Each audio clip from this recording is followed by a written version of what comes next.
All right. Good afternoon.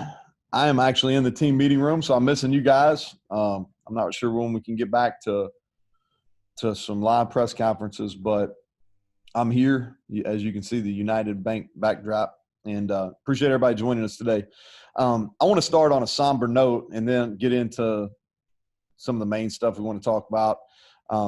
Since the last time we got together in person, and some of it's even happened since our last Zoom press conferences, several of the media members that have covered us in the past, really since I got hired, aren't with us because of pandemic-related furloughs or layoffs. So thinking about them, I do want to say this, as I think local news plays an important role, especially in the midst of when there's a lot going on. So just want to let those guys know that we're thinking about them. So a lot has changed since the last time that we got together.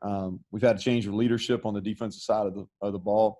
I know you all have questions about the separation with Vic. I respect it, but also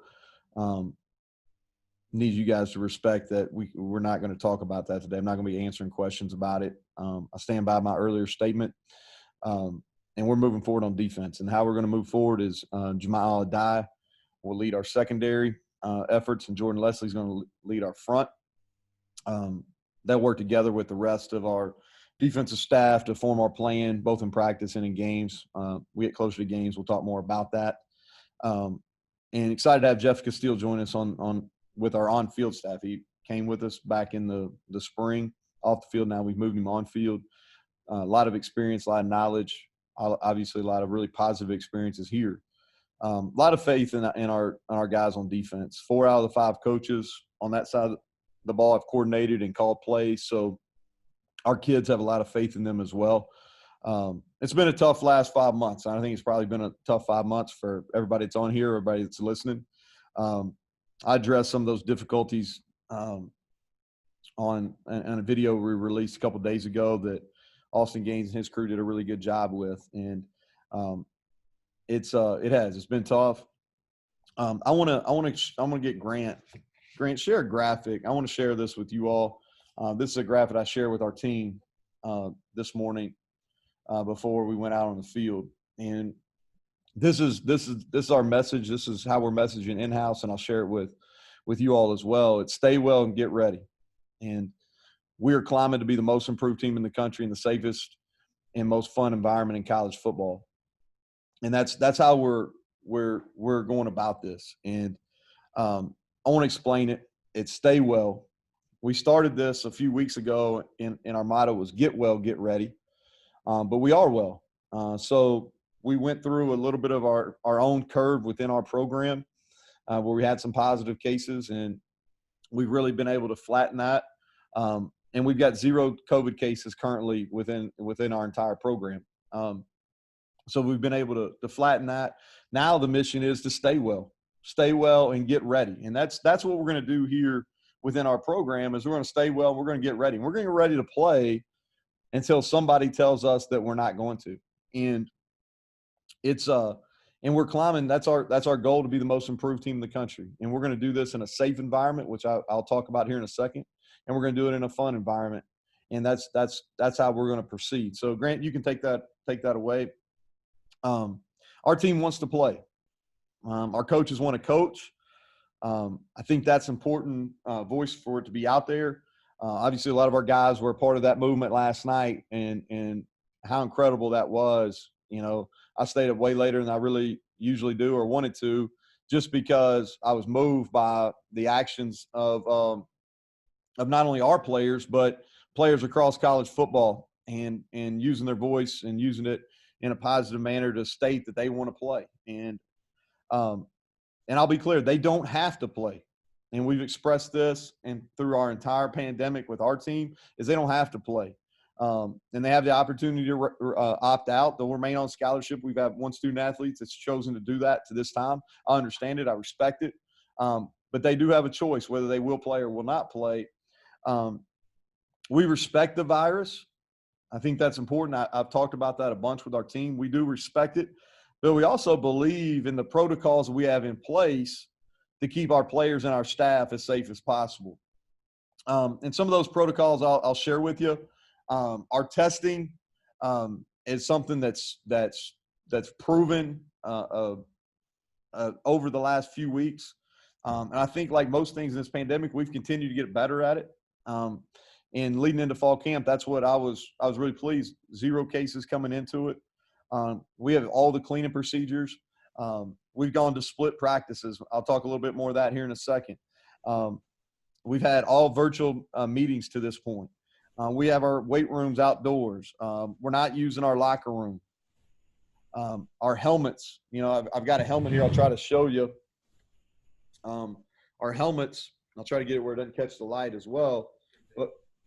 But we have splash guards here, and then we have a shield here, okay?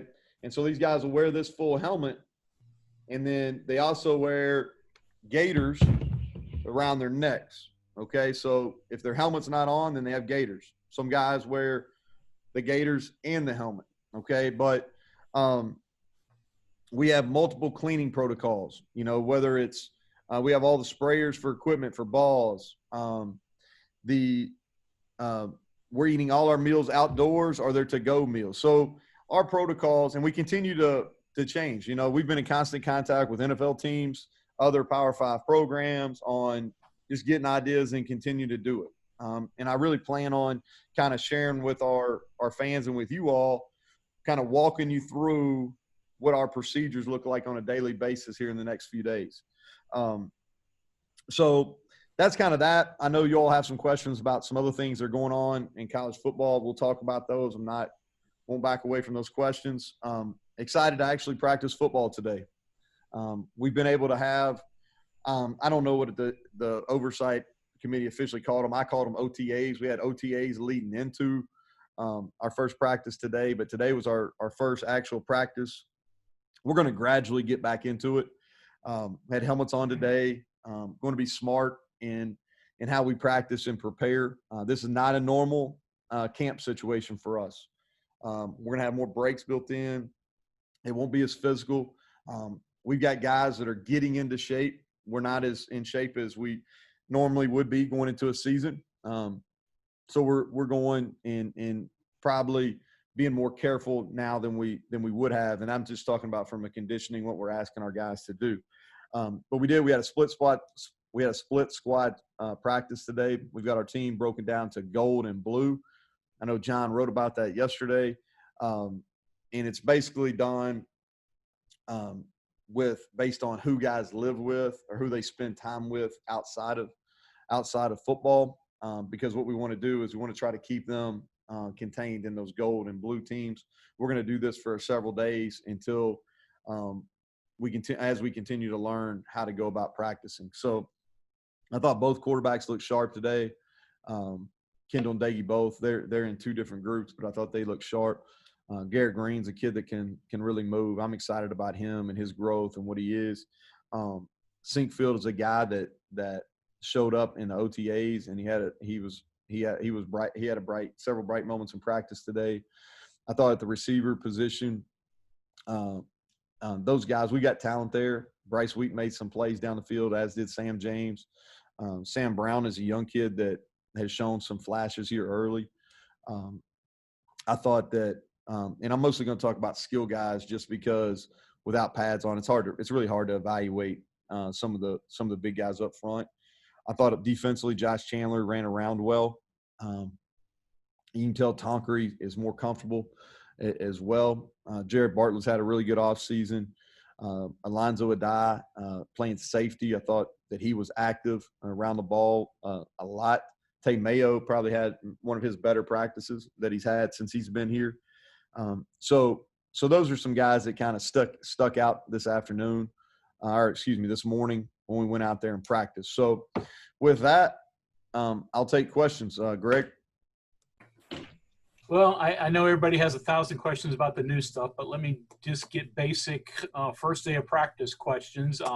Every returnee back, newcomers all coming as you expected. And there were a lot of transfers who announced that they were coming to WVU. So which of those are actually in camp?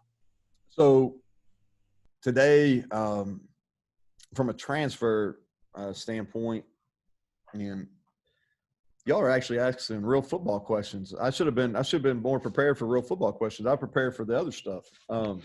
So Bryce Brand practiced today, and I thought he was sharp. He's a transfer. He's here. We've got. I'm going through my mind right here. We've got 3 guys that are kind of waiting because you got to come in. When you come in, there's 5 days of quarantine. We ended summer school last Friday. So we've got 3 guys that are waiting on to clear quarantines. You got quarantine 5 days, then you get tested. So we're waiting for them to clear quarantine. Am I forgetting him? Scotty Young. Yeah, Scotty Young practice. He's been through all the OTAs. Yeah, and Scotty he made several plays today, and I think he's going to be a big contributor for us. I like his leadership. He's a football player. He just plays with a lot of feel. He communicates probably as good as anybody we have in the secondary.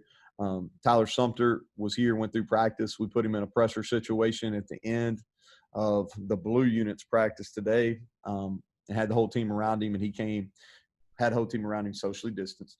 All right, but we had the whole team around him, and he drilled one, hit his landmark in front of the whole unit. So that was good. And I apologize if I forgot somebody. Jerry, I'm trying to unmute you here. Go ahead, Jerry. You were unmuted for a second. Hi, Neal. Can you hear me now?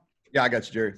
Thank you very much for your time. I was just wondering, I'm very curious as to what your athletic director, who's obviously really involved in these meetings, is telling you about his sense about college football and whether or not it will occur this fall. Yeah, well, I don't want to speak for Shane. Obviously, during this whole thing, we've had a lot of ongoing conversations. We had a long conversation yesterday talking about it, and really yesterday was more about just kind of communicating with him where I really felt like our team was, because we've had a lot of discussions. Our kids have a lot of questions, and all the uncertainty it's not good for anybody, especially when you're one of these young men that's getting ready to play, and they love. That's like I said in that video, man. This is what they do. They love playing college football.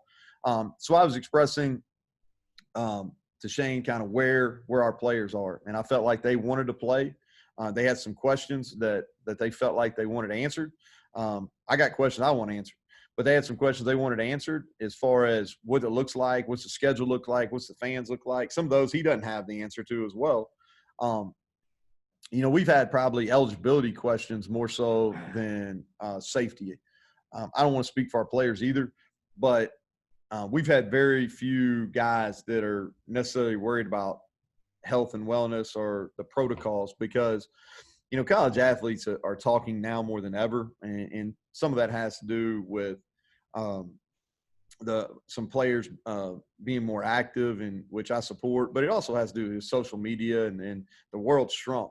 People can talk whether you're in California or in West Virginia. People can talk, and so players talk, and I think they have a great appreciation for how we've approached this with safety and at the forefront.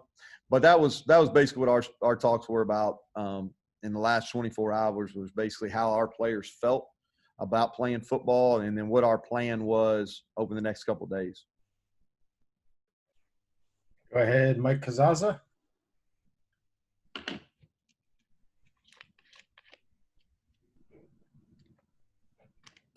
don't see Mike. Is he okay? Yeah. I'm there.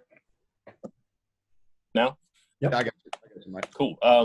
You I guess yesterday I mentioned be more involved on defense, and I get the idea there certainly too, but it sounds like you had talked about schemes, and maybe that involves personnel or different positioning or players. As much as you can say after just one day of this, what might things look like, or what are you experimenting with there? Yeah, so schematically, how we called everything, the terminology, that is all the same. We haven't changed anybody's position. We want to be multiple. I think we have the personnel to be more multiple maybe than we were a year ago, just with some flexibility with Bryce Brand, with Van Darius, with Jared Bartlett, guys that can play on the line of scrimmage and play at linebacker as well. And then coverages, wise, I think that we're going to have the ability at safety to be more involved in our coverage than we maybe were a year ago. And so we've got basically 2 base packages that we're working, and we can call all of our fronts and all our coverages from both those 2 personnel looks. And so we got more bodies than we had a year ago. And that's not a knock on any of our kids that were here last year. And this is year 2 and within the same scheme. And so our kids have more confidence too. And I've been impressed with really, and I think this says a lot about our coaches. You know, we're further ahead right now mentally than we've ever been. And when I say we, I'm talking about offensively or defensively, going back to when I was a coordinator all the way through with his year 6 of being a head coach. And a lot of that has to do with all the Zoom meetings we had going back till April. But I think our coaches have done a really good job of teaching in unique settings and really growing as teachers. Where we have some room to grow is just on the reaction piece. That's what you miss. You know, you miss the reactions in the walkthroughs or the OTAs, whatever you want to call them. Assignment-wise, we're really sharp, but today we did it full speed for the first time, and our reactions just aren't there yet. You know, it's been a long time since we had a full speed on March 12th. So I gave you a long answer there, but same defense. We're just going to be more multiple. Go ahead, Kevin. Coach, you mentioned earlier this summer about changing the way you more small position groups, more skelly, things like that to kind of limit the contact. Where are those plans right now? You know, how's that going to unfold over your practices this fall? Well, part of it we did going to the split squad. The other thing that we've done is, you know, due to our limited numbers by going split squad, we've also reduced our roster a little bit. You can bring up to 110 to camp. We have not brought that many bodies in. We're closer around that 100 range, I think. So our numbers, obviously doing split squad practices, we have at the most 2 at each position. And so what we're doing is we're doing a high tempo drill, and then we drop into a low tempo drill, and we build in more breaks during our practice. And then the other thing that we're really conscious about, for instance, is we never do anything longer than 10 minutes. And we do a lot more as far as group. We do like half line. We're doing some half line stuff, both half line run and half line, like 7-on-7 and things like that we've done in the past. And then we're really thinking through, you know, your O-line and your D-line are the ones that are in the most close proximity. And so what we're doing is we're really being careful. Like if we're doing one-on-one pass pro, only the guys going against each other up. If we're doing any type of O-line, D-line work versus each other, is we're taking breaks, and we're never together for longer than a 10-minute. Okay. And so we're just, there's so much that goes into this and so much planning that goes into all this stuff. And I think I sent out a tweet yesterday talking about our athletic training staff, our equipment staff, our operations staff, and a ton of credit to those people, because is all these protocols, and it's put a lot of stress on everybody. And we don't have as many students helping because, again, we're trying to reduce our staff as well. And so everybody in those areas has had to really pick it up. Strength conditioning too. I don't want to leave them out. Strength conditioning as well. But all those groups have really had to expand their duties, and we've had to think through everything. You know, like our check-in right now is in the East concourse of the stadium. We've got blue arrows throughout the whole concourse telling people where to go. If you go into our IPF right now, is we got nameplates spread 6 foot apart, and that's where we're operating as a pseudo storage facility. That's where the guys keep their stuff when they're practicing. That's where their helmet and their shoulder pads are, so we can clean them after practice. So there's just a lot that goes into it, and I want to give credit to all our support staff and our administrators. Aaron, go ahead. Coach, you're just mentioning a defensive scheme. In regard to play calling without a true defensive coordinator label, how does that communication, I guess, sort of work with a bunch of coaches and talking heads going through that whole process?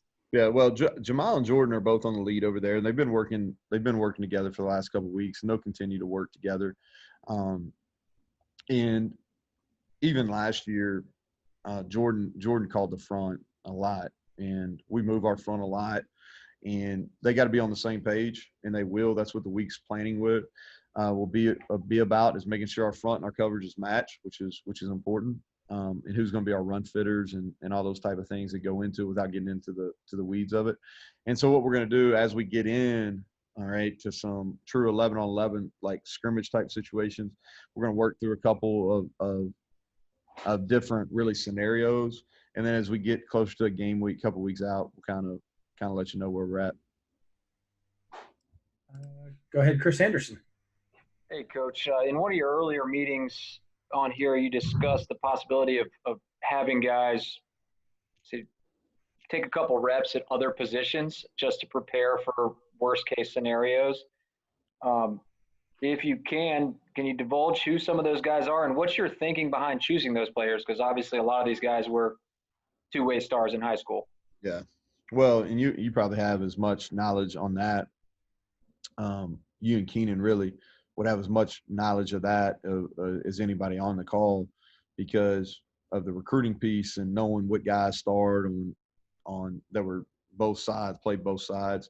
So here's how we handled this: is during these OTAs, we had position individual work, and we started in really small groups, and we eventually got to this gold and blue where we got our team split. And so we're not necessarily training them on schematics. What we're doing is they did some position work, and so they understand the fundamentals. And then if we have to plug them in, and it's mostly skill guys too, but if we had to plug them in on offense or defense, we could teach them a couple like easy schemes that we could in a week's time. But we work the fundamentals, and we're going to do that. Way our practice schedules are rolling, when we have a recovery day, we're going to work where we work some crossover. I'm not going to get into exactly who those guys are, but you to be honest with you, you can probably figure it out. The guys that were really good offensive players that are playing defense, and the guys that were really in high school I'm talking about, and the guys that are playing offensive, really good defensive players. And so we've got a handful of each that I think can give us some depth if we need to. We're not going to do it unless we need to, but we're going to have the capability within a game week. If we need to do that, we'll be able to. Question here from Bob Herzl, Coach. Yep. Wants to know how you encourage the players to speak out in the "we want to play" movement, and where the line is between the coach running the show and the players running the show, so to speak. Yeah, well, that was kind of news to me because I didn't encourage them at all. I was actually at a softball tournament all day yesterday, and I was on the phone the entire weekend. We had a little workout on Saturday morning, and basically I was here in Morgantown at softball fields the rest of the weekend with my daughters. But obviously having to be glued to social media, which I'm not a big fan of, but that's kind of the world we live in right now. So obviously you can feel the tide start to turn. But we didn't. We had our last communication kind of with our players on Saturday morning. All that went down last evening was I saw it just like you did, Bob. And so I thought it was pretty neat. You know, I'm in the group that thinks that we really need football. I think that football is positive. I believe that we can do it in a safe environment. We do respect the virus. I said that earlier, but I do think we can make this work, and we continue to learn from it. I think we've got several weeks now before we play. We haven't got a schedule, so I don't know exactly when that's going to be, but I know it won't be for several weeks. So I think we got plenty of time to continue to learn. So as far as your second part is, I think it's important that the players do have an opportunity to express themselves. We've given them that opportunity. They've asked questions.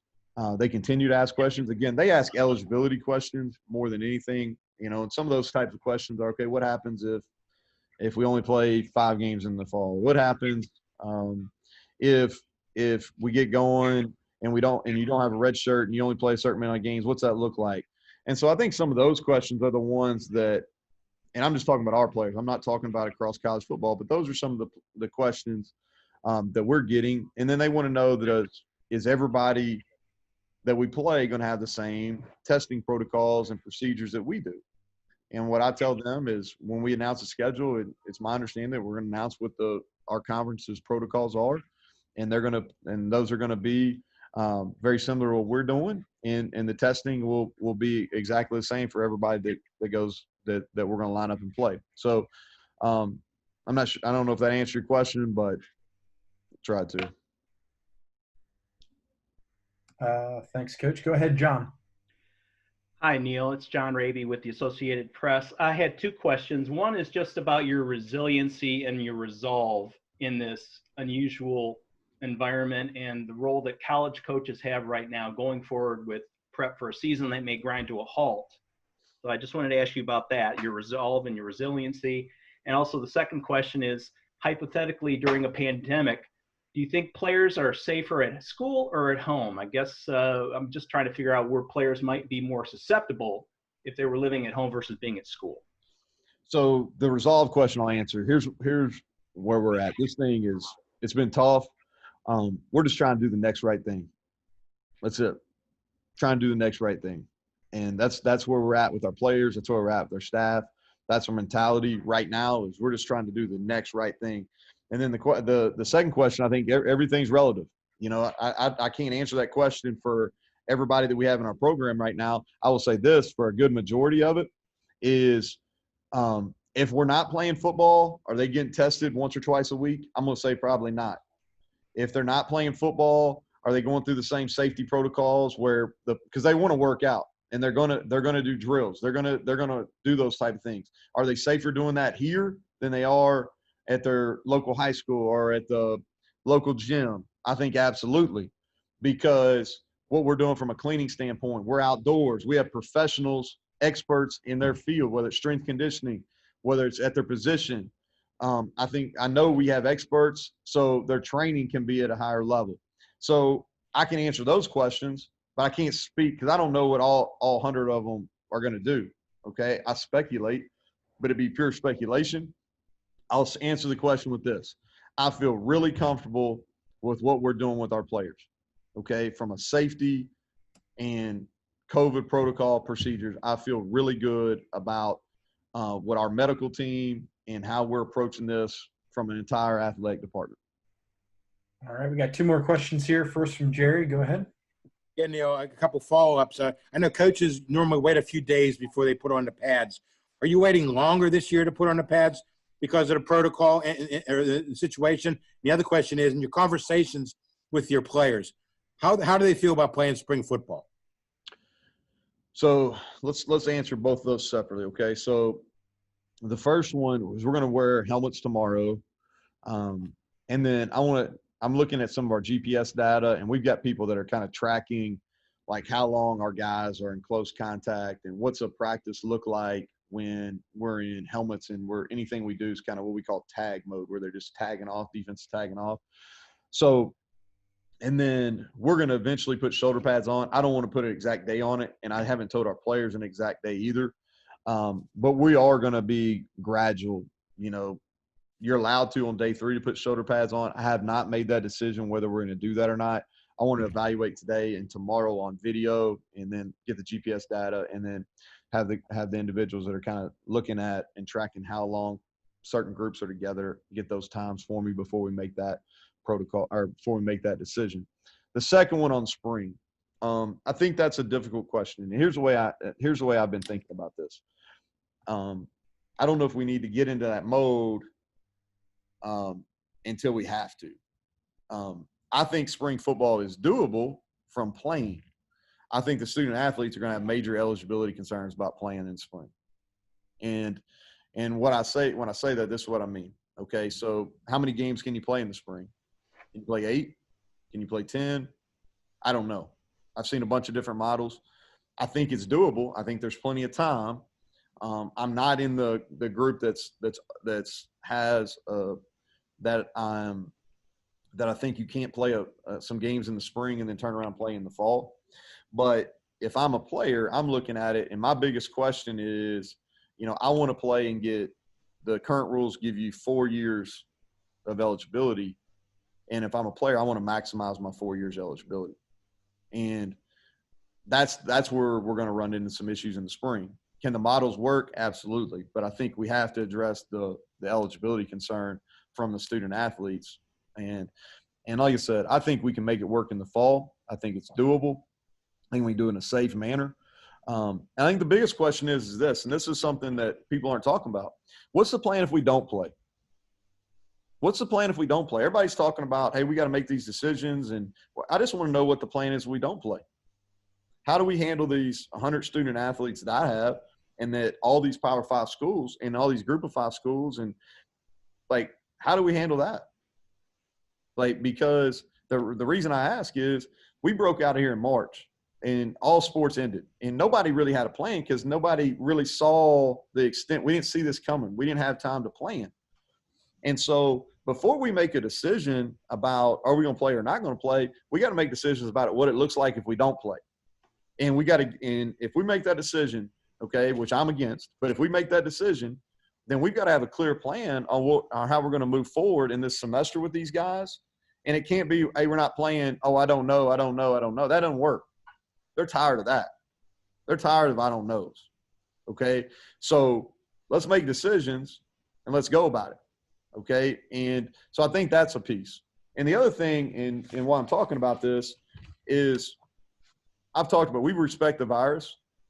My question is, and I know medical experts, they have to look at this from the medical point of view. And I get it.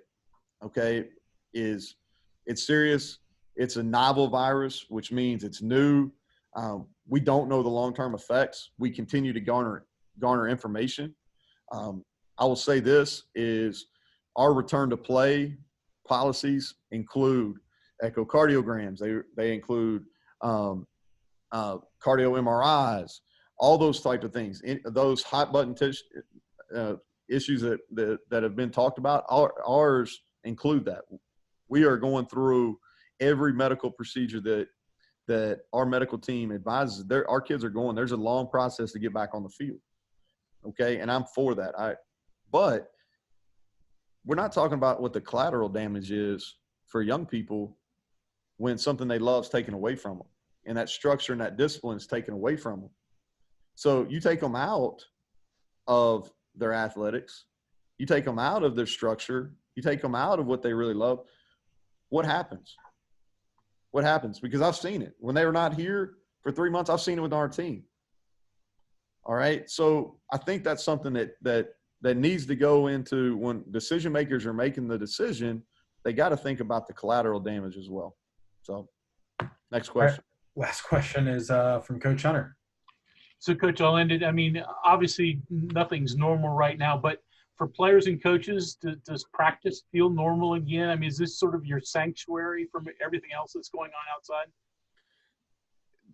The most fun I've had professionally over the last few months has been today, and then during our walkthroughs where we've been able to get on the field and we interact and you're trying to get people better. You're teaching and you're seeing people get better, and you can see guys, their demeanors have changed. They have something to look forward to.